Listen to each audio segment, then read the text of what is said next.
Hey everybody, I'm Dave Cathy, the Food Dude, here at the Oklahoman Studios. Today, got a couple special guests, Fabio Viviani, Jonathon Stranger. Welcome, chefs. Thank you for having us. Big opening. Today's Wednesday. Today's the grand opening of Bar Cichetti. Yes, downtown Deep Deuce, the second project in the state together. Yeah, it is. You know, I think that we took a next level approach to the first restaurant we opened together, which is Osteria at Nichols Hill. Doing great. And this is like a step below from a formal restaurant dining experience, and a step above from a bar kind of scene perspective, right? Yeah. Gotcha. Yeah, beautiful restaurant. Yeah. Really great bar program. But the food, it's a different approach to food. It's not brand new. You guys didn't invent this approach, right? But it's a little bit off center. A way I love it. Tapas. Yeah. Talk us through a little bit. So the whole idea with Urban Johnnie's and kind of having this bar restaurant vibe is wanted it to be a place where you could come with friends and you could dates, whatever, but be able to fit all those nooks. So yes, there's a tapas focus and those flavors of the Mediterranean, and the Mediterranean is very big.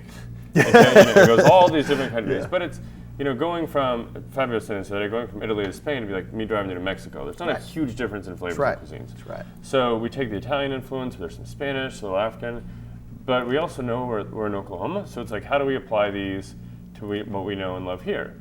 And that's really what we worked through. But then we built a menu in such a way, if you want to go on a nice date and have your own entree, you can do it. If you want to come in and just have a sandwich and watch a game and drink a local beer, you got it. If you want to get a big group of people together and share a bunch of different plates and just hang out, you can do it. So you probably noticed this.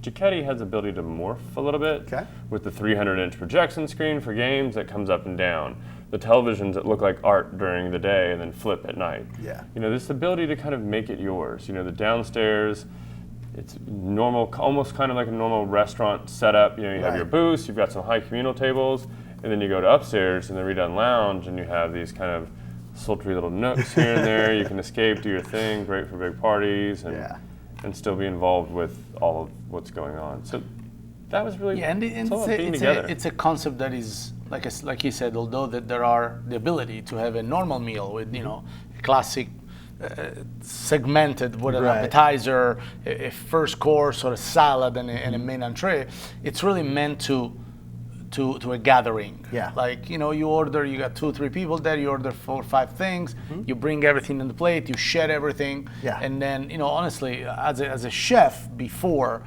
being a restaurateur, I tell you that Bar Cichetti is probably, arguably, the top 3 food for quality and presentation, and it's just delicious food. Yeah.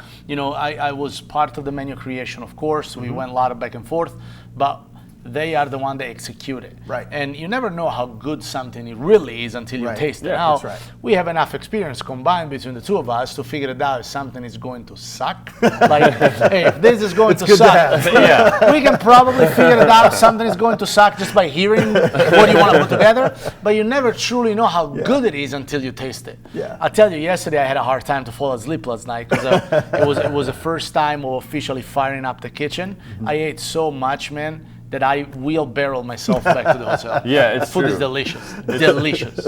It's one of the few menus that every time we do these, people are like, what do you like? And I can tell you at Osteria, on Crude, all the different restaurants, what I really like to eat.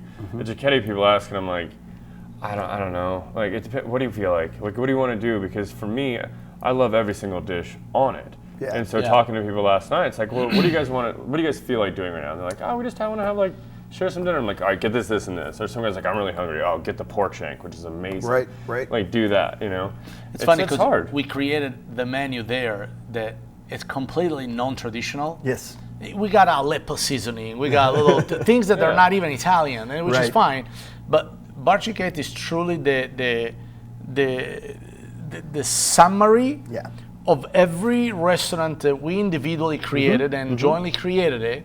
And we grabbed every dish that we like of every other restaurant that we own, and we made it better. I like that. It's insanely good. And I'm not saying it because it just is my restaurant. Of course, that'll be easier to do. I'm just saying it because I promise you'll have a phenomenal experience. Well, I had a pretty phenomenal experience myself there last night, so I can vouch. The food is very delicious, and what I really enjoyed was the diversity of the flavors. Yeah. And the ability, the way the portioning is done. If you want to get a big old steak or Go something for it. like that, Yeah, you got do it. it. But lots of small plates, lots of flavor profiles to reach into and to examine and to learn about. Is the way I see it. It's like I said, it's a gathering place, and Yeah. and whether I always tell everybody, it doesn't matter if history teaches you a sad lesson or a good lesson or a All what, data. all Yeah. that. Food is always involved. That's right. Every major decision in the world has been done over a good meal. That's right. So that's what we're trying to do. We're trying to bring a place that whether you are on a date or a group of boys hanging out Yeah. or a girl night out, you got a spot or an area in the restaurant That's right. when you're gonna feel at That's ease. That's right. Yeah, and you guys, you're in a great little neighborhood over there too. Deep Deuce, Deuce. yeah. Got Yeah. a lot of people living around you. Yeah. Yeah, and And the parking, by the way, Yes, which is talk something about that, yes. something I've noticed. A couple of people said that didn't you guys worry about parking here? We own the parking lot next door, so the parking is free. That's right. There is more parking available than Yes. for us table to give away. that's right. Just remember to ask for the coin. Yeah. And Don't last forget the night, coin. They, Don't they forget the actually coin. they reminded me to take the coin. Yeah. See? So good note for your Yeah. hostesses last night. But we Yeah. have plenty of parking literally Yes. attached to the building. That's right. That you can park for. It's free. That's That's right. Don't bother with street parking. No, zero. Check the garage first. There should be plenty of parking there. And on that note, so you guys are not open for lunch yet. Not yet. Okay, Not yet. so take us to Leave it when are you open? So right now we're open 5 p.m. till 2 a.m. with Okay. being in the bars. So all night you can get food, all hours. Happy hour roll out next week, Okay. which will start at 4 o'clock. Okay. Like the bocadillos, Yes, which yes. are the tiny Couple of little small, sandwiches. like a limited Yeah. menu, a couple of smaller plates. Yeah. and stuff. Yeah. Great, I think all the local spirit cocktails Mm-hmm. are $5. Local beers are low priced, and then we move into lunch Dinner. probably in about Yeah. 2 weeks. 2 weeks on lunch. Yeah. Okay, Yeah. that sounds good. So downtown, folks, remember that, a couple of weeks, and yet another place to choose from. Yeah, But yeah. right now, new dinner spot, very hot, great location. These gentlemen are responsible for it. Thanks, guys. Thank you for having us. Bet. Yeah, thanks, Dave. Appreciate it, brother. Bet. All right.